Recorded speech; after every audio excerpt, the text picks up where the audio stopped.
Los estados totalitarios. Buen día, jóvenes. Antes de comenzar, quiero pedirles que hagan un pequeño ejercicio de imaginación.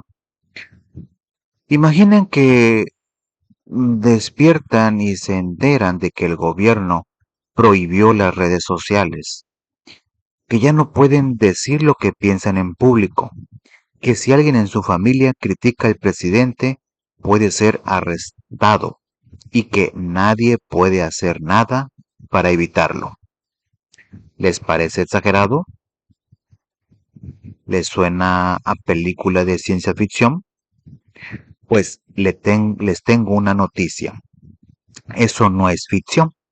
Eso ocurrió en el mundo real, en países reales con personas reales, hace menos de 100 años. Hoy vamos a hablar de eso. El tema de nuestro video es los estados totalitarios. ¿Qué son? ¿Cómo surgieron? ¿Y qué pasó en los países que los vivieron? Les adelanto algo. Al final de este video van a entender por qué este tema no es solo historia, sino una lección que nos habla directamente a nosotros, hoy, aquí, en México. ¿Qué es un estado totalitario? Lo primero que necesitamos tener muy claro es qué significa exactamente esta expresión. Un estado totalitario es aquel en el que el gobierno concentra absolutamente todo el poder, controla la economía, los medios de comunicación, el ejército, la educación y en muchos casos hasta lo que las personas pueden pensar o decir en público. No existe libertad de expresión, no se permite la oposición política y quien se atreva a contradecir al régimen se arriesga a ser encarcelado, perseguido o algo mucho peor. Piénsenlo así. Imaginen que en una escuela el director tuviera el poder de decidir qué estudian, qué comen, qué música escuchan, con quién hablan y qué opinan, y además que pudiera castigarlos si no obedecen. Eso, pero a nivel de todo un país. Es un estado totalitario. Ahora bien, ¿cómo es que algo así llega a ocurrir? ¿Cómo es posible que poblaciones enteras permitan que un solo hombre o un solo partido tome el control de todo? La respuesta está en el contexto histórico. Después de la Primera Guerra Mundial, Europa estaba destruida, las economías estaban por los suelos, había desempleo, hambre y una desesperanza generalizada. Y justo en ese momento, cuando la gente no sabía a quién creer ni qué esperar del futuro, llegaron líderes que prometían grandeza, orden y soluciones rápidas. La desesperación hizo que muchas personas lo siguieran sin cuestionar las consecuencias. A eso se sumó la gran crisis económica de 1929, que golpeó duramente a los mercados internacionales y profundizó aún más el descontento social. Con ese panorama como fondo, vamos a conocer los 4 casos más importantes de estados totalitarios en el mundo: Alemania, Italia, Rusia y España. Alemania y el nazismo. Empecemos con Alemania. Al terminar la Primera Guerra Mundial, Alemania fue obligada a firmar el Tratado de Versalles. Este tratado le impuso condiciones muy duras. Tuvo que pagar enormes deudas de guerra. Perdió parte de su territorio, se le confiscaron recursos y se redujo drásticamente su ejército. Para los alemanes esto fue una humillación profunda. Sentían que los habían vencido, humillado y abandonado. En ese ambiente de resentimiento y crisis nació el Partido Nacionalsocialista Obrero Alemán, que todos conocemos por sus siglas, el Partido Nazi, y su líder era un hombre llamado Adolf Hitler. Hitler supo aprovechar el enojo y la desesperación de la población para ganar seguidores. Prometía recuperar la grandeza de Alemania, restaurar el orgullo nacional y culpaba de todos los problemas a ciertos grupos, especialmente al pueblo judío. Era un discurso peligroso, lleno de odio, pero para muchos alemanes desesperados sonaba como la solución que estaban esperando. Aquí les comparto un dato que me parece muy revelador. Hitler participó en un intento fallido de golpe de Estado y fue enviado a la cárcel. Y fue ahí, encerrado, donde en 1924 escribió su libro Mein Kampf, que en español significa Mi lucha. En ese libro exaltaba el nacionalismo alemán y planteaba algo absolutamente terrible: la idea de que los alemanes, a los que llamaba arios, eran una raza superior a todas las demás. ¿Pueden imaginarse que un libro escrito en la cárcel se convirtiera en la base ideológica de uno de los regímenes más violentos y destructivos de la historia humana? Así fue. Para inicios de la década de 1930, el partido nazi ya dominaba el panorama político alemán. Tenía un enorme influjo sobre las masas y fue tal su poder que en 1932 el presidente de Alemania, Paul von Hindenburg, le concedió a Hitler la Cancillería, es decir, la jefatura de gobierno. De inmediato se promulgó un decreto que le daba al gobierno la facultad de suspender todos los derechos de los ciudadanos en caso de declararse una emergencia de Estado. Hitler comenzó a tomar decisiones de manera unilateral, sin el aval del Congreso, estableciendo un sistema de gobierno totalitario. Y cuando el presidente Hindenburg murió en agosto de 1934, Hitler concentró en sus manos todo el poder de Alemania. Ya no había contrapesos, ya no había límites, la dictadura estaba consumada. Italia y el fascismo. Pasemos ahora a Italia, donde el personaje principal se llama Benito Mussolini. En 1922, el Partido Nacional Fascista de Italia, liderado por Mussolini, llegó al poder con una estrategia muy clara: presión, intimidación y apoyo de las masas. Con la ayuda de milicias juveniles llamadas Fascio di Combattimento, que podríamos traducir como grupos de combate, Mussolini instó al gobierno italiano a que dimitiera, es decir, a que renunciara, y ante la fuerza que demostraba tener, así lo hizo. La base ideológica del fascismo italiano giraba en torno al populismo, ese discurso que le habla directamente al pueblo, usando sus miedos y sus sueños, y a una exagerada valoración de la identidad nacional. Mussolini decía que el camino para hacer grande a Italia debía estar conducido por un dictador enérgico y lo suficientemente despiadado para hacer una limpieza en el país.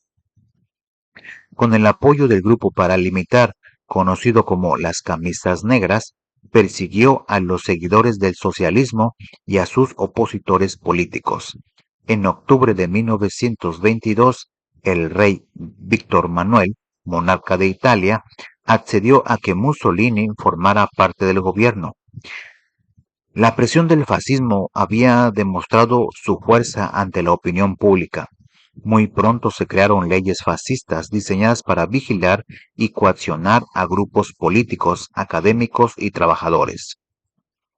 Para inicios de 1926, el control del Estado sobre los periódicos del país era absoluto. Nadie podía publicar nada que no aprobara el régimen, y para asegurarse de que no hubiera oposición posible, a Mussolini se le otorgaron facultades para crear y aplicar leyes sin necesitar la aprobación del Parlamento italiano. Con eso, el régimen totalitarista en Italia quedó plenamente instaurado. Aquí me detengo un momento para hacerles una pregunta. ¿Por qué creen que la gente lo permitió? ¿Por qué ciudadanos comunes y corrientes no se opusieron con más fuerza? La respuesta muchas veces es que cuando la gente está desesperada, acepta soluciones extremas sin detenerse a pensar en las consecuencias. Es una lección que debemos guardar muy bien. Rusia y el comunismo soviético. El caso de Rusia es diferente en sus orígenes, pero termina en un punto similar: el poder concentrado en unas pocas manos. En octubre de 1917, el partido bolchevique, dirigido por Vladimir Ilich Lenin, eh, derrocó al gobierno provisional de Rusia. Poco después, los bolcheviques firmaron la paz con Alemania mediante los tratados de Brest-Litovsk y salieron de la Primera Guerra Mundial, pero de inmediato comenzó una guerra civil dentro del propio país, entre los bolcheviques y otro grupo llamado los mencheviques, ambos apoyados por distintas potencias extranjeras. ¿Cuál era la diferencia entre ellos? Los bolcheviques representaban el ala más radical y querían que los trabajadores tomaran el poder directamente sobre la burguesía, es decir, sobre la clase empresarial y propietaria. Los mencheviques, en cambio, preferían un modelo más moderado, en el que los soviets, los consejos de trabajadores, tuvieran un poder más limitado. Al final, el ala radical ganó la contienda y en 1922 los bolcheviques lograron consolidar la Unión de Repúblicas Socialistas Soviéticas, que todos conocemos como la URSS. Este nuevo régimen tenía aspectos que, sobre el papel, sonaban muy bien. Quitó las tierras a los grandes propietarios para redistribuirlas, nacionalizó la banca, puso al Estado a cargo de los medios de producción y promovió la colectivización de la industria y la agricultura. Sin embargo, en la práctica también instauró un régimen dictatorial. El gobierno, encabezado por un Soviet supremo, impedía la libertad de expresión, prohibía la asociación política independiente y reprimía a todo aquel que se opusiera al régimen. Una vez más, la misma historia: promesas de igualdad y bienestar que terminaron en control absoluto y represión. España y el franquismo. Y llegamos al cuarto caso, el de España, que tiene una conexión muy especial con nosotros, con México. Y ya verán por qué.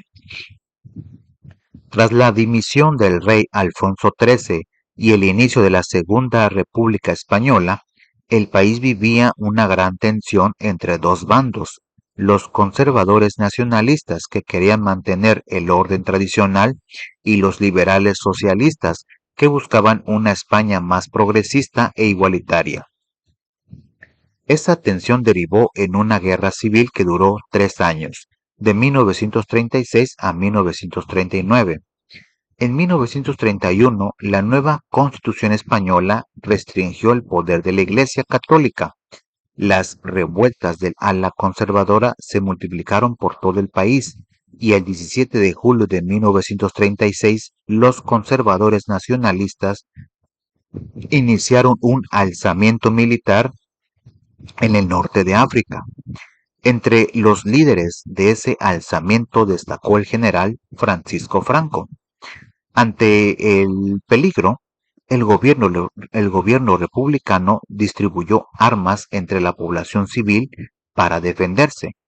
Mientras tanto, los golpistas conservadores contaron con el apoyo de un grupo fascista llamado la Falange, y muy pronto recibieron también un respaldo decisivo: el de Hitler y Mussolini, quienes enviaron tropas y armamento para apoyar a Franco. En septiembre de 1936, los golpistas nombraron a Francisco Franco generalísimo de los ejércitos nacionalistas y jefe del nuevo Estado. Por el lado republicano, Largo Caballero fue nombrado jefe de gobierno. España quedó dividida en dos: los golpistas, apoyados por el fascismo italiano y el nazismo alemán, contra el bando republicano respaldado por los trabajadores, los comunistas y Rusia. La guerra fue brutal. Hubo ciudades donde el fascismo triunfó rápidamente, pero también hubo lugares como Barcelona, donde los sindicatos y la población civil lograron resistir y derrotar a los golpistas. Y entonces ocurrió algo que quedó grabado para siempre en la memoria de la humanidad. Franco tenía un gran interés en conquistar el territorio vasco al norte de España, y en 1937 aviones alemanes e italianos pertenecientes a la llamada Legión Cóndor bombardearon la población vasca de Guernica, destruyéndola casi por completo. Fue un ataque brutal contra civiles inocentes. El horror de ese bombardeo fue inmortalizado posteriormente por el genial pintor español Pablo Picasso en su obra Guernica, que hoy es considerada uno de los símbolos más poderosos contra la guerra en toda la historia del arte mundial. Ahora viene la parte que nos toca de cerca. Durante esos años de terror en España, el presidente de México, Lázaro Cárdenas, tomó una decisión valiente y humanitaria. Abrió las puertas de nuestro país a cientos de refugiados del bando republicano, principalmente niños. El 7 de junio de 1937, más de 400 niños llegaron a México a bordo de un barco llamado el Mexique y desembarcaron en el puerto de Veracruz, aquí en nuestro estado. Fueron recibidos en la Escuela Internado España-México, ubicada en la ciudad de Morelia, y desde entonces se les conoce con un nombre que ha pasado a la historia, los niños de Morelia. Piénsenlo, niños de su edad separados de sus padres, cruzando el océano para escapar de una guerra, llegando a un país desconocido. México fue para ellos refugio, esperanza y una nueva vida. Finalmente, tras largas y penosas derrotas del bando republicano, los nacionalistas avanzaron sobre Barcelona y ganaron la batalla del Ebro, logrando tomar Cataluña. En abril de 1939, Franco se impuso como el vencedor y comenzó el largo periodo de la dictadura en España que se prolongó por décadas. Jóvenes, hemos llegado al final de nuestro video y quiero cerrar con algo que me parece fundamental. A lo largo de esta clase hemos visto cómo en Alemania el partido nazi utilizó el resentimiento y la crisis para llevar a Hitler al poder absoluto, cómo en Italia el fascismo de Mussolini aprovechó el populismo y la intimidación para instaurar una dictadura, cómo en Rusia los bolcheviques bajo la bandera de la igualdad terminaron construyendo también un régimen que reprimía las libertades, y cómo en España la guerra civil abrió las puertas al franquismo, dejando tras de sí un rastro de destrucción y exilio. En todos estos casos hay un patrón que se repite: la crisis, el miedo, la desesperación y la falta de instituciones democráticas sólidas son el terreno fértil donde crecen los regímenes totalitarios. Y siempre llegan prometiendo grandeza, orden y soluciones sencillas para problemas complejos. Conocer estos hechos nos da herramientas para reconocer las señales de alerta, para valorar nuestras libertades, para entender que la democracia no es un regalo permanente, sino algo que hay que cuidar, ejercer y defender todos los días. Muy bien, jóvenes, eso es todo por este video.